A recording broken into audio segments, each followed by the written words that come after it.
Good afternoon, everyone. Thank you for coming out. It is at least a nice sunny day here. A little chilly, but that's okay. Could be snow, right? I do want to say thank you to the Historical Society for once again opening your doors to allow us to come here and spend just a little bit of time. I promise I'll have you all out of here by about 7 or so, 7:30. Won't be too bad. No, they've always been so kind to open their doors and let us to come in and do this. And I know a lot of the folks that come have special interest of sort of keeping up on what's going on in the community. So it's always been a nice venue to do this. So I'd like to thank you all for being here and doing that.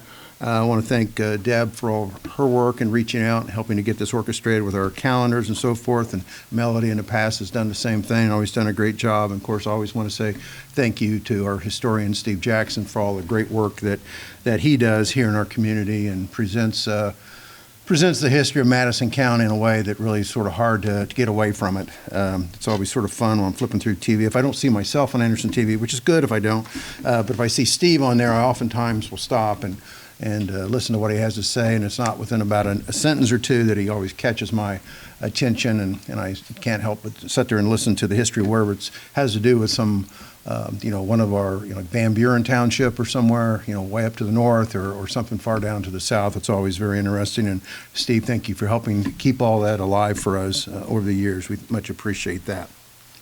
As you know, Anderson TV is here today also. I want to thank also Chuck Green and Nick Harder, who always come out and film this for us. We run our public access television station downtown in the City Hall at the basement of City Hall, and these guys do a great job also trying to capture some history as it goes on and takes place here in the community. You can catch that if you want. If you haven't cut the cable yet, you can catch it on Comcast on Channel 18 or on Anderson or AT&T TV Channel 99, and also we also have it on YouTube channel City of Anderson, and you can catch that as well as other things that they produce. Kendall Bassett is here today from Anderson Newspaper. I always like to say thanks to Ken for coming. This is not his normal work day, even though he works pretty much 24/7, but he always does a good job keeping folks tuned of what's going on here in Madison County, and I appreciate him coming out here today. And I'd also like to thank some of our department heads, employees are here, and also would like to thank just basically everybody who works in our city government who does such a good job every day, day in, day out, making sure that our community is a good place to live. They're great folks, great workers.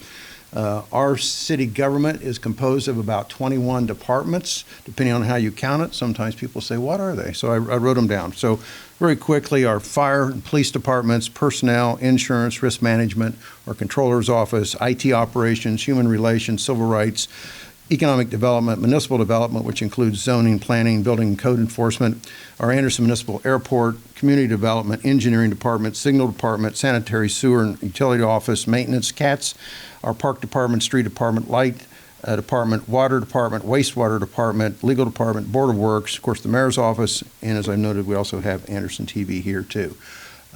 So we have about 700 employees, give or take, depending on the time of year that it is and the season that it might be. As you know, Anderson's the 16th largest community in the state of Indiana.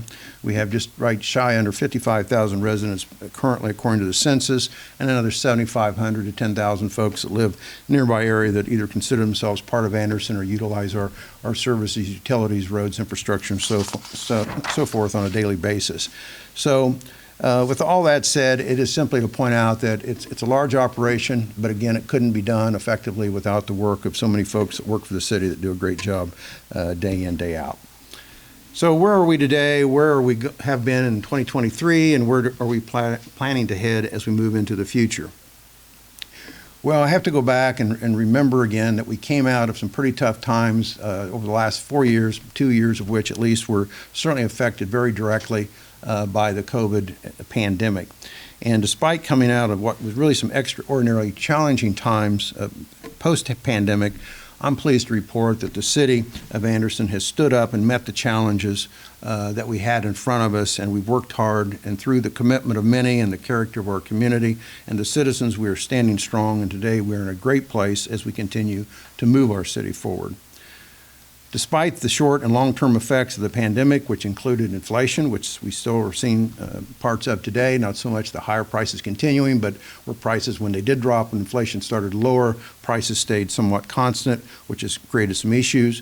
We've also had major supply chain delays, employee shortages, and some national and international turmoil, of course. The city nonetheless continues to do well economically, and we continue to attract and grow business and jobs and enhance our quality of life for our community. Because we have placed ourselves in a strong financial position leading up years prior to that, we were able to weather the storm of the pandemic without any layoffs or any cuts of services and without any cuts of benefits. Not every community is so fortunate to be able to say that. I am particularly proud of the fiscal management that we've been able to put forth in our city, and I always like to give a lot of credit to our controller, Doug Whittam, who's worked hard in helping to make this occur. As I've reported to you over the last 8 years, we continue to have a strong and viable city government operating balance. This allows us to operate day in, day out without running into the red. It's in effect the money that you have in the bank when you're getting ready to write the check for some bill, hoping that you've got enough money to cover the cost. When I first took office, now a little over 8 years ago, we had an operating balance of about $3.5 million. That only represented about 10% of our general fund at that time, which was totally and willfully underfunded. It caused us from time to time to slip into the red, and from time to time it would keep us upside down. It's against the law in the state of Indiana, of course, to run a deficit budget. It's against the law not to have a balanced budget, and I'm proud to say that since we've been in office, we've been able to have a balanced budget each year for the last 8 years. But more importantly than that, we've been able to build upon that operating balance by using fiscally conservative methods, which allowed us to be able to build up and increase the operating balance to make sure that we don't go into the red into the future. At the end of December 31, 2023, we had built the operating balance up to $21,814,000. That is about 50% of our actual budget, which is, from a best practice standpoint, about the place you want to be with a budget to make sure that you have plenty of money year in, year out as you operate. In addition to that, last year in 2023, I requested the council, and they approved, that we set aside $5.8, almost $5.9 million into a rainy day fund. We'd had a fund established years ago, but it really was never funded, and it was virtually empty. And it stood like that for years. And we kept our eye on the idea that if we ever get to the place where we build our operating balance up enough sufficiently that we can remove some money from that and put it into the rainy day fund in order to protect it for future years, that's what we should do. So last year, under the law, which allowed us at that time to take a percentage of our operating balance from that and put it in a rainy day fund, we took advantage of that and put the maximum in there, which again was at almost $5.9 million. Today, because of the earning of additional interest, we have about $6 million in that account, and we expect that we'll probably be putting some more in there as we get closer to the end of the year, which will again secure that for future generations, just in case we have downturns that are unexpected, we have something like a pandemic, which we hope we never see again, it would happen, or if we have some extraordinary special projects that we want to be able to tackle that we wouldn't have the money for, it would put us in a position to be able to do that, not just now, but many, many years into the future. We've been able to do this and be able to build up that operating balance even while we've been able to hold down our budget in general. As I said, currently our budget is about $39.2 million. It's increased about, on the average, about 2.5% a year over the years that I've been in office. Sometimes only 1.5%. Last year, officially, it shows about 1.5%, but it was actually a little more because we were able to bring in some public safety dollars that we hadn't had before, and we were able to move that around within the general fund, which saved the general fund some money, but it still increased the overall operation expenses. So we still end up with about 2.5% on an annual basis over that period of the 18 years. So we kept the budget pretty flat. At the same time, we've been able to bring in some extra money that's been able to make our operating situation much more stable. Of course, our city budget only covers a fraction of the total operations that we do here in the city. In addition to that $39.2 million civil budget, which is made up primarily out of property taxes, local income tax, and then some lesser funds, but we also have and we own our own utilities. As you know, we own our own water, wastewater, sewer, light, and power utilities. And when you take into account the dollars that it takes to run those operations, we end up and add together the civil monies I've talked about a moment ago, you end up with an actual total budget on an annual basis of about $230 million. Clearly, it's a large operation. Let's talk a little bit about what we've been doing in 2023 and as we move forward here into 2024. As you know, the City of Anderson received ARPA funds a couple years or so ago now. We received a little over $23 million from the federal government. At that time, we put together an action plan that I presented to the council. It was subsequently approved, and we put aside certain sums of money for different areas. We put money in small business assistance, aid to nonprofit organizations, homeowner assistance, affordable housing, homeless initiatives, and also for safe drinking water.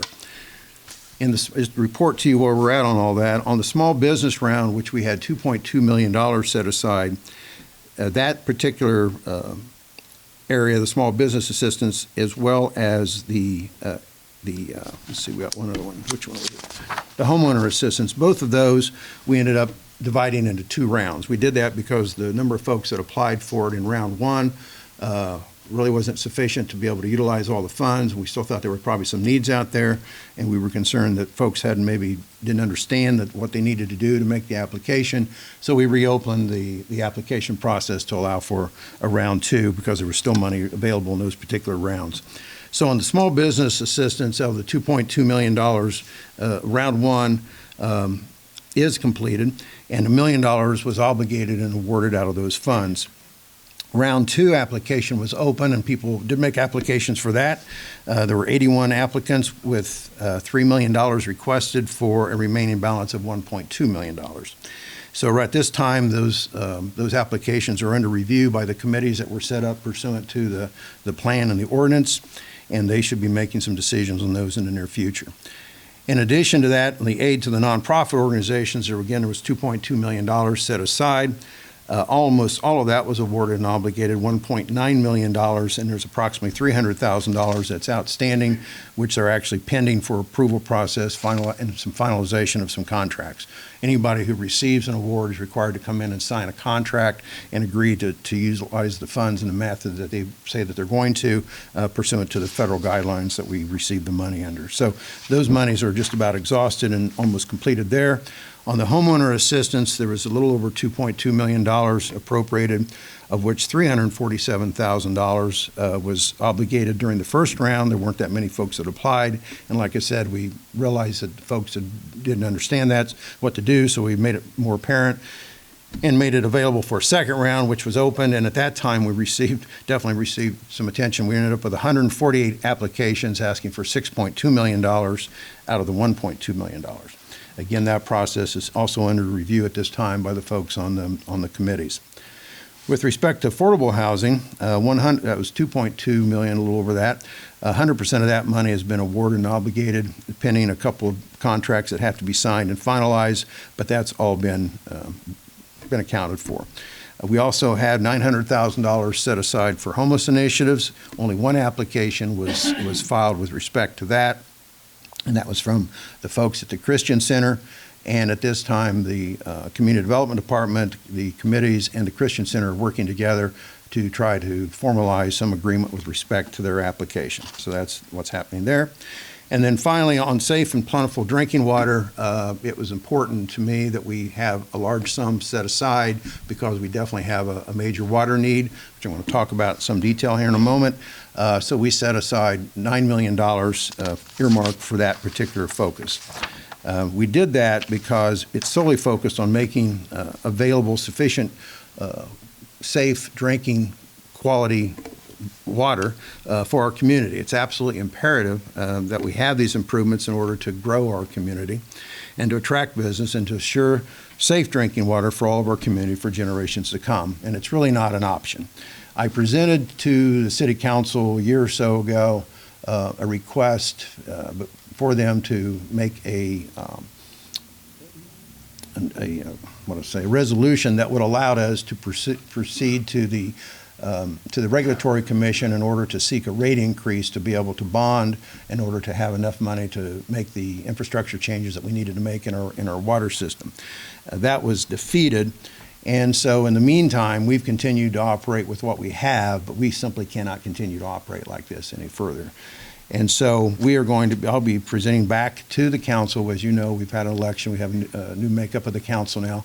I'll be presenting back to the council our proposal here most likely in the next month in order to try to get that ball rolling again with an eye towards trying to get the necessary funding that we need to be able to ensure that we have safe, clean, safe drinking water.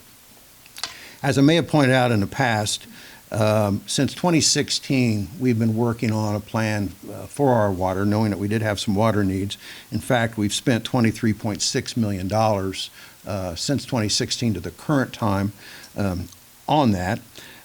We had two very old and aging water treatment plants, one at Lafayette Wellfield, which is out in Lafayette Township, and the other downtown here at the Wheeler plant across the street from the old Comcast building.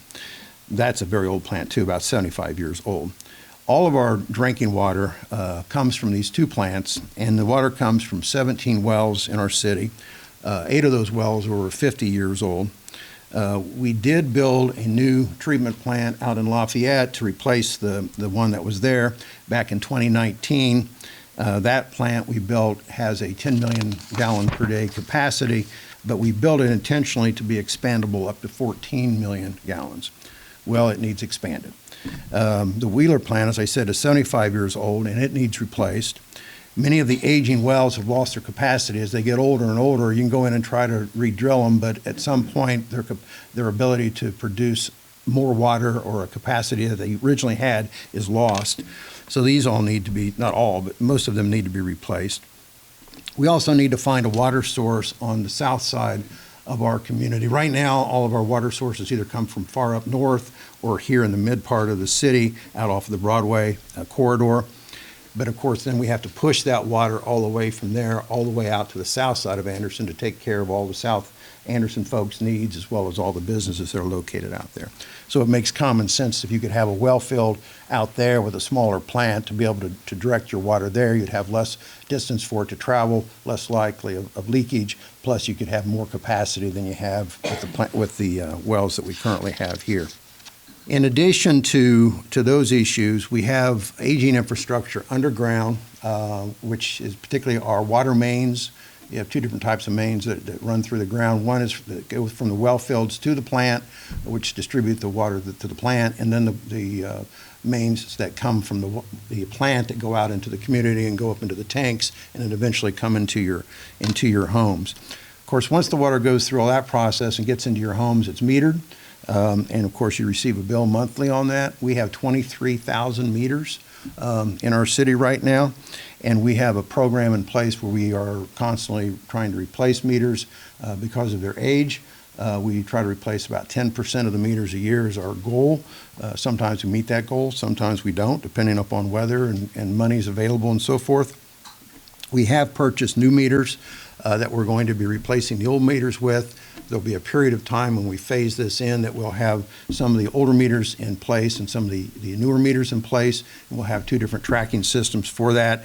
There's no other way to really do it, though, because of the cost factor plus the wear out in such a way that having a replacement schedule every 10 years makes sense. If we put in 10% new ones this year, then 10% next year, and so forth, over a period of time, you'll have a rolling stock, basically, that you'll continue to roll in and roll out over the years. We are going to continue with our plans to replace these meters, which will be like about a 10-year plan, though, to get rid of all of them. Come back a little bit again to why it's important for these water improvements. Right now, we use about 10-minute average. It changes, obviously, average from day to day, but basically, we use about 10 million gallons of water a day. We do have an average. Some days we have obviously used some more. We have peaks of anywhere between 11.5 and 12 million gallons a day. The problem is our current capacity. Basically, we have a maximum of about 12.5 million gallons available at any one given time, theoretically. And if we happen to be at one of those peak moments where we're using a lot of extra water, and we're at the 12 million, that means we only have 500,000 gallons left. It sounds like a lot, but it's not when you consider we use 10 million a day, day in, day out. And when you only have 500,000 gallons left, that puts you in a tough spot if you have a major catastrophe of some sort, if you have a major fire or a major main break, which because, again, of our aging structure, we do have main breaks throughout the year, different times. If you have all that going on at one time, you could find yourself in a spot where you wouldn't have the water that you need when you need it. So in order to make sure that we can continue to bring in industry, that we can continue to have the water needs that we have for new residences that we hope to attract, and also to make sure that day in, day out, as you turn on your home faucets, that water is there, we need to act, and we need to act now.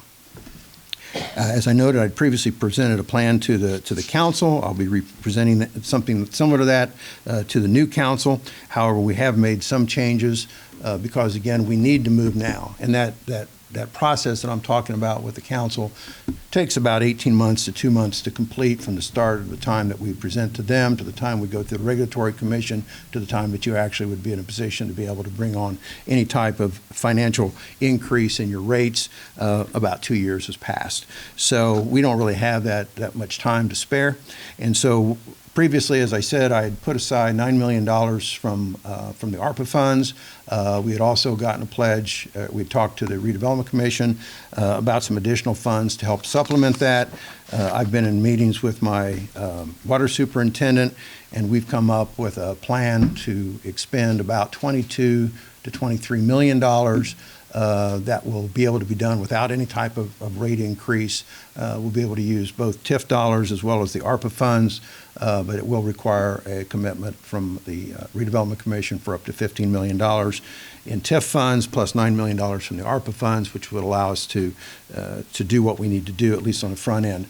That would include the expansion of the current water plant from the 10 million gallons that it does per day to 14 million gallons. We have located, since we began this process, we've been able to identify 2 different well fields that we've been able to drill in and work on, and through the Redevelopment Commission, we're able to have some funds available to do some of that.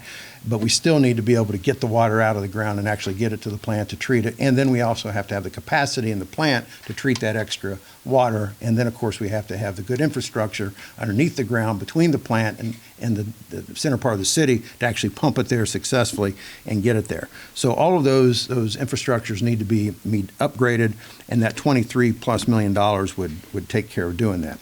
At the same time, we would appear before the council to request the request to be able to have additional funds available in order for both operational costs that are substantial with the water department, as well as additional infrastructure that needs to be done. Because this process, these infrastructural problems I'm talking about, if you could put a present day price tag on it and then magically snap your fingers and get things fixed, it'd be around $250 million. Well, obviously we don't have that kind of money. Even if we did, you couldn't go in and fix all that at one time. And so it's something that's going to have to happen over a period of years. But you're not going to be able to do it if you keep your rates the same as they are and if they have been for the last several years. We've only had 2 water increases in the last 25 years. The last one coming into effect at the end of 2015, going into effect in 2016. And that's just not enough to be able, when you have costs that continue to rise, inflation that we talked about a minute ago that continues to go up, you can't operate on the same amount of income, because our utilities, all of our utilities, operate solely off of rates. They don't receive any other property tax monies or anything like that. So everything is 100% rate driven. I would conclude in saying that with respect to the ARPA funds, which includes that $9 million, I expect that most of the monies that we receive will be obligated by the deadline, which happens to be December 31st of this year, 2024. Under the law, it has to be spent out at a date later than that, but they have to be obligated prior to that time. And I don't believe that there'll be any funds left remaining after we get through that balance of the process that I described a few minutes ago. What's going on the rest of the economic development fronts? In 2013 up to the current time, we've continued to see and continue to have new business development and expansion coming to our community. We have everything from smaller mom and pop businesses to much larger businesses. We started off the year 2023 with the Circle City Curling Club coming out to the south side of town. I'm looking at ones that we actually showed up and did ribbon cuttings at and were at the events. There were others that we weren't, that some folks just come into town and set up and they go, and others want to have a lot of fanfare, so we always want to make sure that we're there to help support them. But we also had the Wild Moon Child Boutique, the new flagship business incubator, which is, if you probably don't know, if you don't know, the flagship is an enterprise created between the City of Anderson and Anderson University about 25 years ago. About a year and a half, 2 years ago, we put in place a situation where we changed the makeup of the board. It used to be lean majority of Anderson University folks and then the minority of Anderson City folks. I felt like it needed to be flip-flop. We went ahead and changed that, and now the City of Anderson has the majority appointments on that board, and the Anderson University has a minority appointment on the board, but at the same time, they owned a piece of property associated with the flagship building that they were trying to get rid of for financial reasons. I was afraid that it was going to get out of the hands of the folks that could use it the most, which is our economic development people. And so we agreed to go ahead and assist with the purchase of that property on behalf of Flagship. And so we were able to get funds through the Redevelopment Commission to make that purchase, and we were able to save that facility out there that we all know as Flagship, which is a great facility. I was just out there a couple nights ago for a pitch night they had with 6 new businesses here in town pitching some ideas that they had. So it's a great thing that we've saved it, but they have also opened up since that time a new incubator, co-working space, a test kitchen, and a podcast studio. And so it was nice to see all that going on out there. They're doing a great job. We also announced, of course, the new Needlers and Ace Hardware store. That particular transaction officially closed at the end of January of this year as far as the actual title change. And our last conversation with them was about a week ago. They're getting their contractors back in to begin whatever process they have to do to build those 2 different properties out. We also welcomed Kinnaman Studio Salon Professionals. We also have brought in the new Jeff Air Pilot Services, which is out at the Anderson Airport, which is a cool new business out there. Thai Divine Restaurant out on Scatterfield. It's getting to be one of my favorite new places to go eat. The Hole in the Wall down here right next to BYOB. We also had, over the last year and a half or so, a couple different pop-up bars, thanks to darling Gary Sally, the most recent one being the Tiki Speakeasy downtown. That was called Wrecked. That was part of one of the things going on downtown during the holidays. We also broke ground for Carpenter Realties last June, and then we celebrated their grand opening with the new construction being completed at the end of the year. We did that open house in January 12th yet of this year. We also had downtown new business location of FC Tucker Prosperity open their new business. Michael's relocated down out on Scatterfield, and we have welcomed them here with a ribbon cutting as well. Digital Motion Media. Also, we had Bishop's RV, which purchased Modern Trailer Cells, which have been here for years, but they've purchased Modern Trailer Cells, and they've already begun growing and expanding that particular location. Also downtown, we had Building 22, also, which included Ruby's Cafe and Bakery and an event center, which was began by Pam and Dave Clendenin. And that's business seems to be doing really well down at the old Newman Center down around Brown, Delaware and 8th Street. We also welcomed Little Heroes Pediatric Dentistry, also CHS Intech at the flagship. And we also had, of course, the grand opening for the Hoosier Park expansion that they finally got completed, a $46 million renovation out there. Out on Lindbergh Road, we had Energy Impact, a new business that opened up. And we also anticipate additional new businesses continue to come into the area, many of which have already filed plans with our Municipal Development Department. Those include McAllister's Deli, Jersey Mike's, and back to the downtown again. We know we have the Toast that's under renovation right now, also thanks to the efforts of Darling and Gary Sally. And we also have a new quality steakhouse expected to come downtown late this early spring that will be utilizing the main floor of the new mixed-use transit facility. We also have additional hotels that are planned for the south side of town. There are 2 that have already filed their plans with the Municipal Development Department and 2 others that are in discussions with Municipal Development right now. And we also have a new Starbucks that's coming out on the south side also. You probably saw at the end of last year, we had a couple major groundbreakings. We had FIT on the larger economic development front. We had FIT, F-I-T-T, groundbreaking in October. They are a hose manufacturer They are going to be located on Rabel Avenue. They're in construction now. It's about a $20 million investment. It's going to bring about 100 jobs, and it's going to have an annual payroll of about $4.4 million. We also have Corteva Agriscience, which is a business that it's a seed business. It's being built by Scannell Development on 30-acre tract out on 67th Street, about a 300,000 square foot facility that'll bring 41 jobs. And then also, you've probably read recently that we're in the process of bringing what's called SAICA, S-A-I-C-A PAC. It's a $100+ million investment out on Park Road. The Redevelopment Commission has earmarked $10 million for the project, which will include major infrastructure upgrades on Park Road between 53rd and 67th Streets. And then also the City Council has approved $5.3 million of bonding for the project. And this is a corrugated cardboard manufacturing company.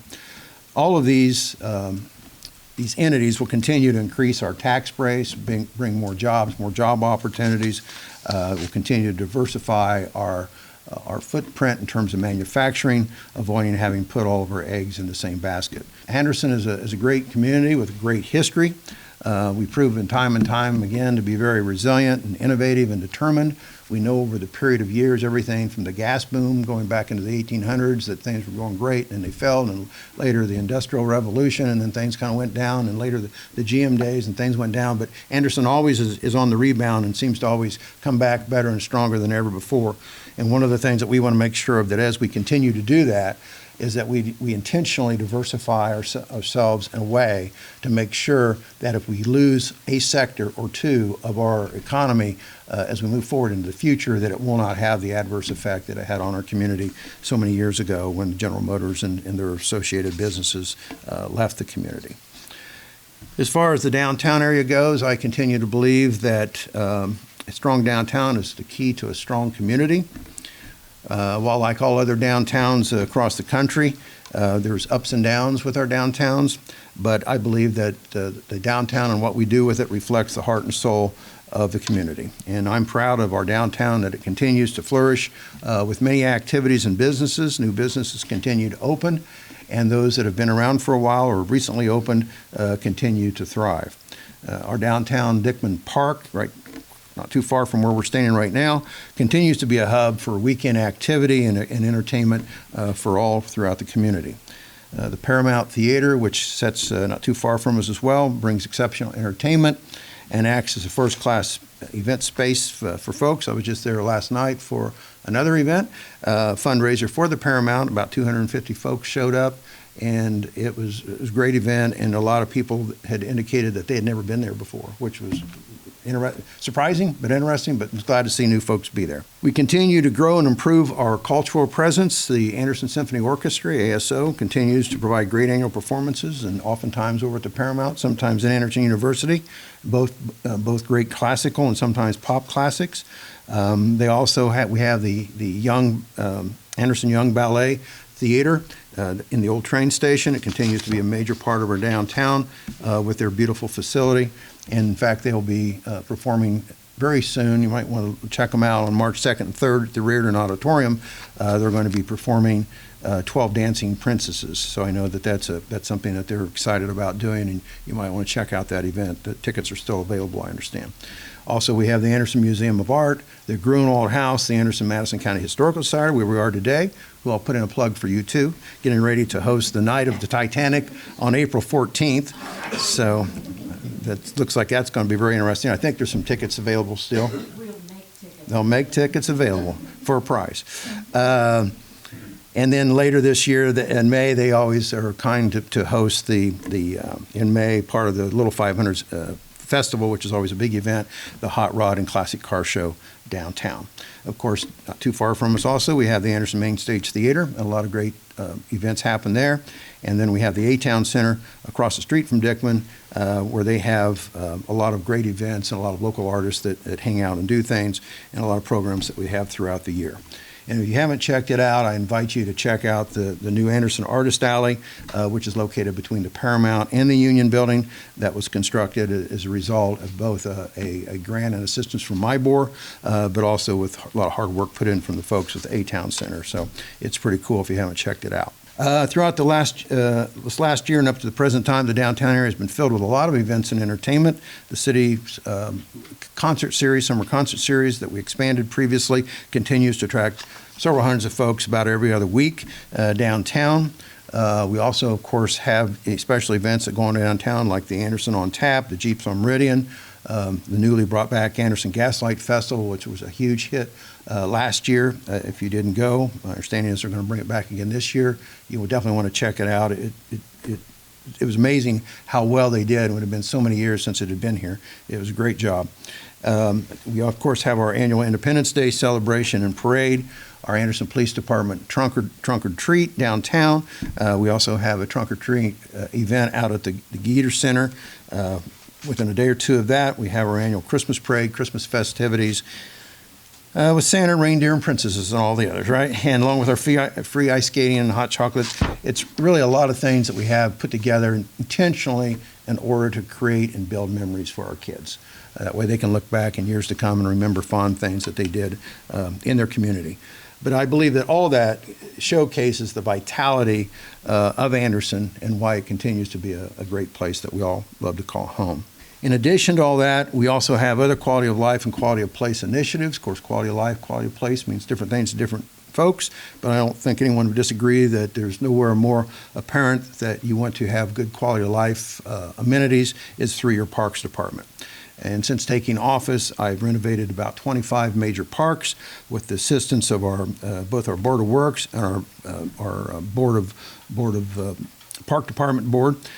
These guys do a great job working together to make sure that we have all the amenities that we need. We do projects every year. For years, the parks were neglected. Parks got down when they had the tax caps come in place in 2008, as they were looking for places to cut, and they cut just about everywhere. But one of the places they definitely cut heavily was parks, and it got down to the point that there was less than $800,000 in the park budget. And it's just not even close to sufficient. And I'm proud to say that today we have the park budget back up over probably any other time period that's ever existed in the history of the city. Right now it's about $3.6 million annual budget, and that doesn't include the extra money that we put into the parks through the Board of Works, which we typically supplement anywhere between $200,000 to $400,000 a year in additional funds through the Board of Works budget as well. Last year we installed new playground equipment at Shadyside Park out by the lake. We also installed brand new equipment out at Jackson Park and also at Warren Miller Park. We also launched some new kayaks and paddle boats over by the lake, and we reopened our South Side pool, making it once again free for folks to use, which was obviously well received.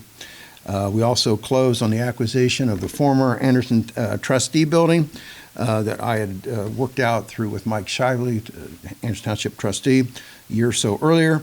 And we were able to work out that deal, and we've actually got possession of that building in January of this year. The purpose of that building will be used for programs for children and also for seniors.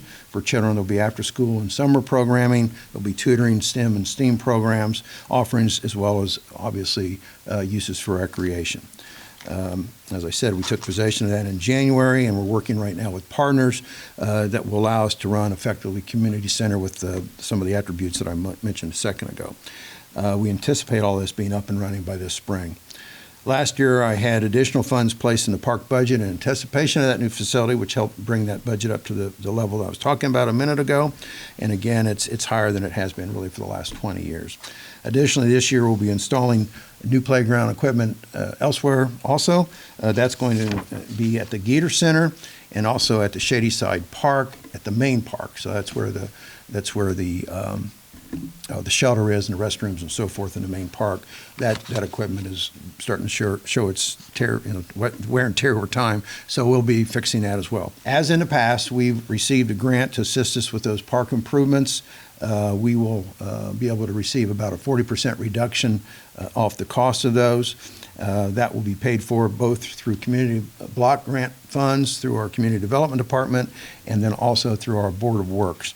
The community block grant funds is federal dollars that we have that comes in that can be used for different purposes, including physical facilities and structures within a low mod income area. So we're able to take advantage of that for that purpose there.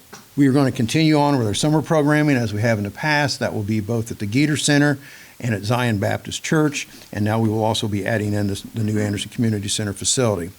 We did start last year a new football league, which did well, and we're going to be bringing that back again this year. We're doing that in conjunction with Anderson High School. The coaching staff there, as well as the kids on the varsity team, have played an instrumental role in helping us be good mentors for these young kids that are interested in having a local football league here in our community. We'll continue to operate, of course, our splash pad out at Mays Park. It was a big hit since it's open. It'll be reopening again in May, along with our pool. The park department will also be running all summer long and into the fall numerous programs that are too many to even talk about. But you do need to check the Facebook page, both in the park department and also our city web page, as well as our Facebook page, for information as those programs move forward. We did complete all the major renovations at Grandview Golf Course last year. We did also take possession of new golf carts that have been out being used for the season. We will begin repaving the cart trails later this year. We may or may not have enough money to do that all this year. May have to be phased in over a couple of years, but we want that done because those paths have gotten in really bad shape, and I don't want them to beat up all the brand new golf carts that we just purchased. We're also continuing to work on making our major makeover at Athletic Park. I met with engineers just last week to go over plans because of cost increases and the need for additional Department of Natural Resource permitting, which we've already received some permitting, but they're telling me we need some more. We will be completing the design work during the year with possible grade and water relocations performed this fall. Most likely major construction will occur in 2025 with a projected opening date near Memorial Day of next year. The plan will, or in 2025. The plan will include, as discussed earlier, amphitheater, also large gathering space for up to 2,500 plus people, restrooms, water slides, lazy river, climbing features, playground equipment, walkways, and shelters. And we're looking forward to that. We've also been engaged in a partnership with Anderson University. They are seeking a Lilly grant. They received a planning grant of $250,000 from Lilly to be able to plan out some projects in association with the city and other partners. And they are right now in the process of seeking, in fact, their applications due March 1st, and they are seeking $25 million from Lilly. It'll be require a matching of 70%, and the only way to match that will be in some form of in-kind matches. And so we are going to work with them, and what we're trying to do is to have a connection between the Anderson University and the city of Anderson in such a way as that kids can feel more free about flowing in and out from the campus area into our community, and that likewise folks in our community can likewise integrate with the folks at AU. AU has been a really good partner to work with for us over the last several years. I mentioned Flagship a minute ago. We've worked really well hand in hand on that project, and I'm looking forward to working with them as they continue to try to get the $25 million from the Lilly grant, and we'll know more about that as time progresses. The Athletic Park project is a major part of their match for that possible $25 million. That's another reason it's important that we continue to proceed on that. I might also note both on the financial front, we are also involved with being a member of what's called CIRDA, CIRDA. It's the Central Indiana Regional Development Association, and it is a group of cities across the state, particularly taking up the Indianapolis, Carmel, Anderson metropolitan area. It also goes up much further north than that, goes up to Elwood and beyond. It stretches out over to Westfield, down to Carmel. It's big. It's about a third of the population of the state. But we're in the process of applying for funds through the state in order. Last year, we received about $1.3 million as part of that effort that we'll be able to use for the water relocation out at Athletic Park. But right now, we're trying to get take part in getting a portion of what we believe will be up to $75 million from what they call Ready Point 2. The first one is Ready Point 1. But if we can help for our region, get some of that money, and especially, of course, if our local region area here can capitalize on some of that, we want to do that. So we've been working with those folks over the last year to get those proposals out before the state. That is also due now, and it's just recently been turned in. Whenever we talk about quality of life, quality of place, we have to talk a little bit about our roads. We continue to be aggressive in the paving of our roads around our community. In 2023, I earmarked, which I think was pretty aggressive earmark, $4 million for paving. And I'm proud to report that in calendar 2023, we actually completed $4,123,870.05 in paving projects. So we definitely spent that $4 million, got a lot of paving done, and guess what? We've earmarked another $4 million again for 2024. And it's possibly that might even be bigger. Each year for the last 7.5 years, we've been able to apply for the State Community Crossing Grant, which is a competitive process where cities were able to apply for up to $1 million, but cities our size had to be in a position to be able to match that 50%. So if we received $1 million, we'd have to match it with $1 million. We were fortunate, because of some of the reasons I spoke about earlier, to be able to be in a financial position to be able to have those match dollars available. And so we were able, over a period of time, to be able to acquire $6.5 million from the state, which allowed us to do about $13 million in paving over the last 8 years, just from that fund alone. But this year, we learned the first of the year that they were going to change that formula a little bit, and they were going to allow communities our size to apply up to $1.5 million. For up to $1.5 million. So I went ahead and asked my city engineer to do that, and we are turning in now an application for that. In fact, we have turned it in for that additional $1.5 million. So if that takes place, and if we would happen to get that, we would be in a position to be able to actually pave up to $5 million in 2024, not the $4 million. And that would be extremely aggressive, and of course that will be dependent upon materials being available, weather, and so forth.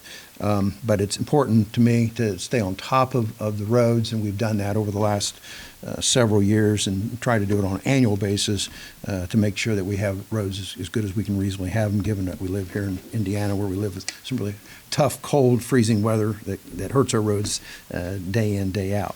We are also in the process right now, it's somewhat early stages, but we're in the process of designing and construction phases of traffic signal modernization.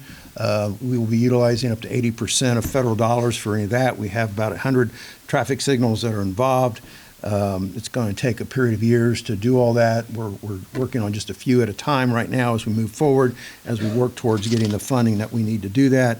But the federal government is wanting us to change our signals. We need to do it anyway. Most of our automatic light signals have an analog system that's not digital, and most of the equipment that runs off of is hard to find.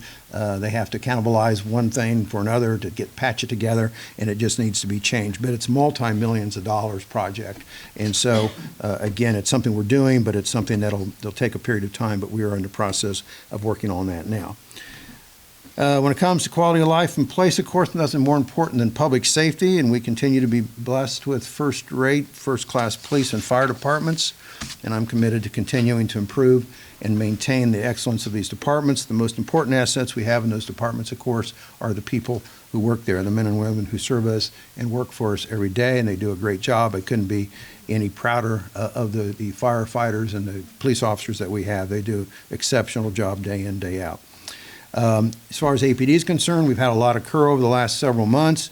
We did become accredited in October with the Indiana Law Enforcement Academy. That was a lot of work and effort that went into that over a period of many months to get that to take place. We also continue to upgrade all of our equipment and ensure that our officers have the equipment they need to keep us safe while keeping themselves safe. We continue to equip our officers with new safe vehicles. We've replaced every vehicle that was in existence when I first came into office, and now we're in a part that we're now replacing vehicles that we replaced when we came into office, but we're keeping up on it. And when I first came in, we had lots of police vehicles that had over 100,000 miles on them, and they just weren't safe to be driving. And now, of course, we went to assigned cars. Each officer has his own car. We have 12-hour shifts now. And so when officers get done with their car, it's parked, and what else jumps in, it starts running it again. It used to happen. So it saves the cars, it gives more pride in the vehicles, and it's a cost savings to us over the long haul. In addition to that, we've now installed computers in each vehicle that we have. Again, when I first started, there weren't any computers in the vehicles. Now they all have them, and they use them. They use them every day. It helps keep traffic away from dispatch. They're able to look up a lot of routine things without bothering dispatch about it, and it gives them automatic resources. Plus, it allows them to do in-car paperwork on down times when they're in between calls and so forth. All of our cameras, all of our officers now, of course, have body cams, which have been a great tool. And we've also installed two things that I'm really, really excited about, and they've been very instrumental so far in helping us. And that's both through the same company called Flock, and it's a Flock license reader system that allows us to locate lost individuals. If there's a silver alert or an amber alert, you can give the identifying information or last vehicle they were seen in, and we can help track that throughout the community. It also allows us to prevent and solve crime. We've had a number of incidents where we've been able to find serious violent offenders that were wanted on warrants and nobody could seem to find out where they were at. And just by a few clicks of a computer button, we were able to locate them and be able to get those folks in custody and keep our community safer. We've also just recently taken live in the last couple of months, the Flock portion of our program, which is a shot detection equipment. And that allows, if there's a shots fired situation, it allows the officers to be alerted immediately, again, through their computer sets, and we're able to arrive at a scene much quicker when there's that type of incident. Otherwise, and the old way it used to be, of course, if somebody's at home, wherever you're at, you hear a shot, you think, I think it was a gunshot, I'm not sure, and you call it in, and by the time you go through all that rigmarole and it gets from the dispatch to the police cars, it might be 5, 6, 7 minutes before they arrive. Now they can get there in a fraction of that time. And we've already had incidents where cases that have came together much quicker simply because we had that technology already in place. We also, a couple of weeks ago, took possession of a new extraction vehicle.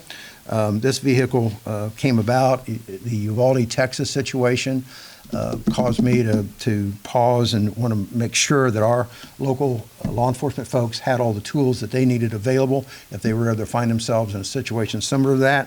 I met with the chief, and we went over the current status of equipment we had. We talked about things that we could use.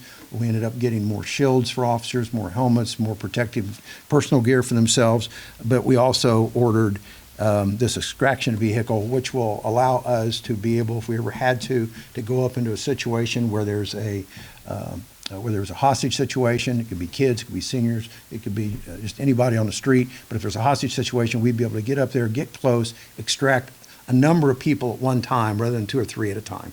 And this allows us to get 15, 20 people out of a place in no time at all. And it's heavily protected, and we'll also be able to use it in SWAT incidents from time to time as we have those. In addition to all that, last year I put in place, effective January 1st of this year, a $4,000 base increase of pay for all firefighters and all police officers. This will assist us in being able to continue to attract good officers and to retain the officers that we do have. Right now, as you know, there's a big issue across the country of shortages in both police and fire, and it's important that we be competitive to make sure that we can continue to get the best of the best for our community. This year, Anderson Police Department, as they've done in the past, will continue to host block parties. This year, I have the dates, but I'm not sure they're accurate, so I don't want to say them yet. I'll just tell you in May, we'll have one at Walnut Park, in June at Jackson Park, July, May Park, Pulaski, August, and Harmon Park in September. On the Anderson Fire Department front, like Anderson Police Department, these guys are a very busy department, and they take the time that they need to be able to get out in the community and make sure that they outreach to us and partnering with others to make sure that they can teach to all of us safety procedures to keep ourselves and our businesses safe from fire and other casualties. And we appreciate everything that they've done on that. They also work with the Anderson Police Department on many of these different outreach events that we have throughout the year. They work, of course, on a regular basis inspecting commercial and business properties to make sure that they are safe and up to code requirements under the safety laws, and they make sure that folks have availability of smoke detectors upon request, and at all the events they go to, they have those available as well. In 2023, they answered and investigated 103 fire calls, both residential and commercial. And on the ambulance side, if you're ready, they had 13,329 calls. We have 3 ambulances, and these guys run 24/7. We're fortunate to have advanced life support in our ambulance service. There's basic life support, and there's advanced life support, and the advanced life support requires a person to be a paramedic. Otherwise, you have to be an EMT. All of our firefighters are EMTs, but they're not all paramedics. And so we're in the process right now of having several that are willing to train to be paramedics, which is great. But we need to have more capacity for the runs that we have with these ambulances, because these guys that work this and gals are really wearing themselves out. They literally run 24/7. So I have put in place a plan and working with the chief, and we'll be working with the Board of Public Safety in order to expand the capacity that we have to be able to provide the services for our ambulance service to the community. And we need to be able to alleviate from medics the high run volume that they have, because it's easy to cause burnout. And right now there's a lot of like I said, there's a lot of competition out there to get paramedics. You've got hospitals, you've got clinics, you've got nursing homes, you've got other municipal ambulance services that are all looking for the same person. And so it's important that we make sure that our folks know that we're looking out for them when it comes to not only paying you well, but also making sure that we're not overworking you and expecting you to work beyond the call. So we're going to work on that. And what we're trying to do is work to bring on board a 4th ambulance. We've talked about a couple of different options, but we think the best option is to try to bring a 4th ambulance on. We are going to be making application when the application time opens. It hasn't yet. We're going to be requesting from the federal government a SAFER grant, which is a grant that allows us to hire additional firefighters that they'll pay for that. And they'll do that for up to a period of 3 years, and then after that we'll have to pick up that cost. But we're looking at bringing up no less than 6 officers, possibly another 1 or 2, but to be able to primarily focused on that paramedic side, to be able to bring on that 4th ambulance. And that should, if it works out historically as it normally does, that should be opening up later this mid-spring for that application. We continue to upgrade our equipment for the fire department, just like we do the police department. We did acquire a new ambulance at the end of last year, and we're expecting delivery of a new engine, large engine in March of this year, as well as a new one in July. So we continue to keep those guys well equipped, and also I can't tell you how well trained they are, but they train on a regular, ongoing basis. On the municipal development front, we continue to see an increase in permits for different types of buildings and new construction, remodels, additions, both residential, commercial, and industrial. In 2023, they issued 3,262 permits. Our revenue from permitting has increased from 22 to 23. In 22, we had $363,000 in fees come in, and in 22. In 23, we had $421,000 come in, so about almost $50,000 increase. New housing is continuing to be built, but we continue to have a need for low mod income housing, also worker housing, and also executive housing. In order to grow the community, our housing stock has to increase. My goal is to have no less than 350 new residential units available in the next 4 years.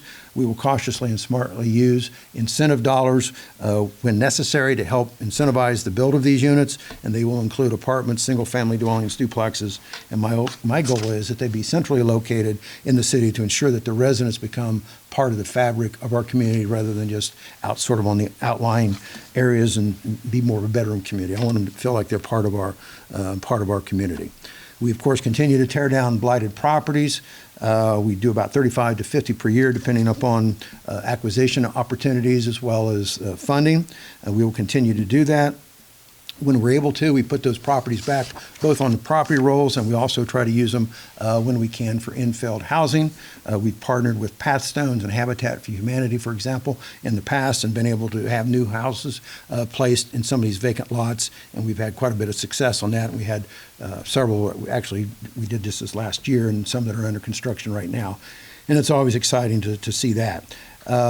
This year, we're working with our community development department to work with these agencies in order to find more funding for these projects, and also to try to help new home buyers find homes, and also to give them the financial assistance they need in getting into these new properties. As we move into the future, we continue to work on attracting these new developments to make sure that we have good, sustainable, and affordable housing for all in our community, and work to continue to encourage to bring these housing developers in. I've personally met with 3 different developers over the last 6 months that have expressed a lot of interest, and again, we've tried to share with them what our vision is as to how those properties might look as they come into our community. We continue to be involved in many fronts as we go forward. I could speak 3 times longer than I am right now.